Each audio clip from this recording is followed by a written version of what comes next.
Witam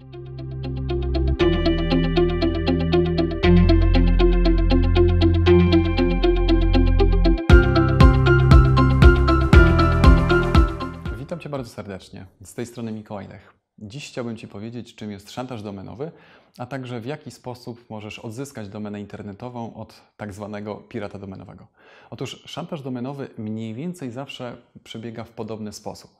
Czyli do Twojej firmy dzwoni osoba, która proponuje Ci odkupienie jednej, dwóch bądź nawet kilkunastu domen internetowych i każda z tych domen zawiera w sobie nazwę Twojej firmy, ale ma różne rozszerzenie .com, .com.pl. Później słyszysz, że z racji tego, że działasz na rynku jako pierwszy, to dostajesz tak zwane prawo pierwokupu tej domeny.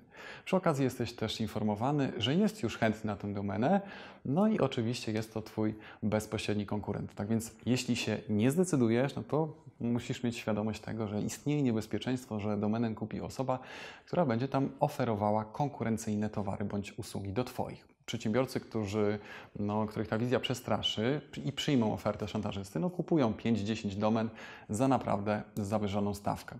Jeżeli jednak taka osoba chroni swoją nazwę i logo w Urzędzie Patentowym, to jest w stanie bardzo łatwo walczyć z tym szantażystą. Nie musisz wykupywać od razu 5-10 domen, bo każda osoba, która wykorzysta domenę z Twoim znakiem towarowym, złamie prawo. Jeżeli ktoś użyje domeny z Twoją nazwą firmy, to w sporze będziesz w stanie mu ją łatwo odebrać. To są największe atuty posiadania właśnie zarejestrowanego znaku towarowego. I ten argument bardzo często rozkłada całkowicie szantażystę na łopatki. Korzystając z okazji, sprawdź, czy w ogóle jesteś abonentem swojej firmowej domeny.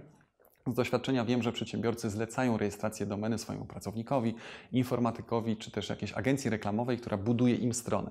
Czasami takie osoby rejestrują taką domenę firmy na siebie jako osoby fizyczne.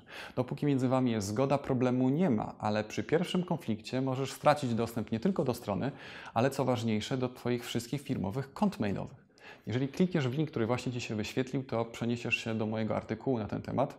W tym artykule opisuję, jak możesz sprawdzić, kto jest właścicielem Twojej domeny i wystarczy tam wpisać jedynie adres tej domeny i za darmo otrzymasz wszystkie potrzebne informacje. Jeżeli ktoś zarejestrował domenę internetową naruszającą Twoje prawa, to dochodzić roszczeń będziesz musiał już na drodze spornej. Wiele spraw trafia do tak zwanych sądów polubownych. To są wyspecjalizowane sądy, które stricte zajmują się właśnie sporami o domeny internetowe. I tym sposobem w Polsce spory o domeny internetowe z końcówką .pl rozpatrywane są przez dwa sądy. Pierwszym jest sąd polubowny do spraw domen internetowych przy Polskiej Izbie Informatyki i Telekomunikacji, a drugim jest sąd arbitrażowy przy Krajowej Izbie Gospodarczej. Do sporów o domeny z końcówką EU właściwie jest w tym przypadku czeski sąd polubowny mieszczący się w Pradze.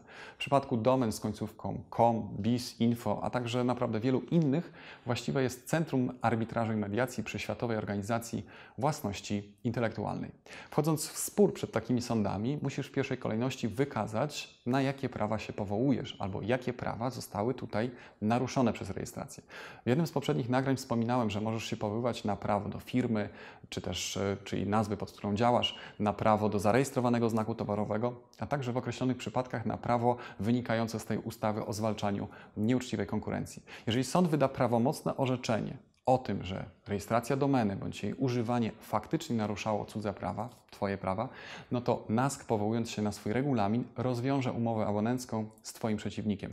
A Ty de facto w tamtym momencie będziesz w stanie zarejestrować taką domenę bezpośrednio na siebie. Przedsiębiorcy, którzy w tego typu sporach powołują się na swoje zarejestrowane znaki towarowe, muszą wykazywać później w sporze takie 3 przesłanki. Po pierwsze, że domena internetowa jest identyczna bądź bardzo podobna do ich zarejestrowanych znaków towarowych. Po drugie, że poprzez rejestrację takiej domeny nastąpiło faktyczne użycie ich znaku towarowego. I po trzecie, że taka rejestracja domeny nastąpiła po prostu w złej wierze. O podobieństwie takiej domeny internetowej do zarejestrowanego znaku towarowego możemy mówić w sytuacji, kiedy taka domena może wprowadzać konsumentów w błąd. Chodzi tutaj o taką sytuację, kiedy taka osoba może pomylić się co do źródła pochodzenia towaru bądź usług oferowanych na takiej stronie internetowej. Tak więc jeżeli ktoś zarejestrował domenę internetową różniącą się od znaku towarowego dosłownie, myślnikiem bądź jedną literką, to jest to tak naprawdę żadne obejście prawa, ponieważ ta domena nadal będzie wprowadzać konsumentów w błąd. Jeżeli pod sporną domeną są oferowane konkurencyjne towary bądź usługi, to jest to wręcz książkowe naruszenie znaku towarowego. Tak może się stać, jeżeli szantażysta domenowy przekieruje taką domenę na stronę Twojej bezpośredniej konkurencji. Problem pojawia się, kiedy domena jest zarejestrowana i nic pod nią nie jest oferowane. Czy można to uznać za używanie znaku towarowego, czy też nie? no to jest niestety różnie interpretowane w zależności od kraju. Na pewno spokojnie można założyć, że skoro ktoś zarejestrował domenę internetową z końcówką .pl, no to chce takiej domeny używać na terenie polskim. Co ciekawe, w niektórych sytuacjach, jeżeli ktoś oferuje nam odsprzedaż takiej domeny, to już może być to uznane za używanie domeny w obrocie gospodarczym. W takim przypadku dobrze, abyś negocjacje prowadził drogą mailową. Być może te wiadomości uda się później wykorzystać w sądzie jako dowód na to, że byłeś szantażowany. Jak wiesz, po rozmowie telefonicznej śladu nie ma. Jeżeli chodzi o trzecią przesłankę, czyli rejestrację domeny internetowej w złej wierze, no to musisz zdobyć dowody na to, że ktoś domenę zarejestrował w celach spekulacyjnych. Istotne dla sprawy może być to, że taka osoba bądź firma po prostu żyje z handlu domenami. Naturalnie sam obrót domenami jest legalny. Mi chodzi raczej o taką sytuację, że ktoś wyłapuje domeny zawierające w sobie nazwy firm i później szantażem stara się im te domeny odsprzedać. W takiej sytuacji będziemy mieli do czynienia z rejestracją domeny w złej wierze, ponieważ było to robione po prostu w celach spekulacyjnych. Z drugiej strony można wykazywać, że rejestracja miała na celu przyblokowanie przedsiębiorcy i utrudnienie mu dostępu do rynku, a to jest już złamaniem ustawy o zwalczaniu nieuczciwej konkurencji. Taki poszkodowany przedsiębiorca, chcąc wejść na rynek, będzie miał zablokowaną domenę, na której mu zależało i która była naturalna, ponieważ zawierała w sobie nazwę jego firmy.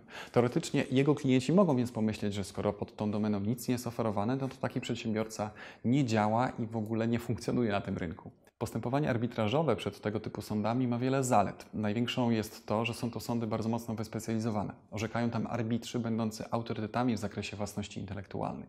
Często są to osoby z tytułami naukowymi.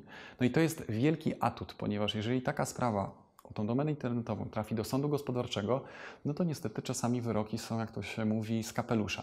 Okazuje się, że sędziowie w tych sprawach domen, no często na nich się nie znają, tak więc wyroki bywają niekiedy dość nieprzewidywalne.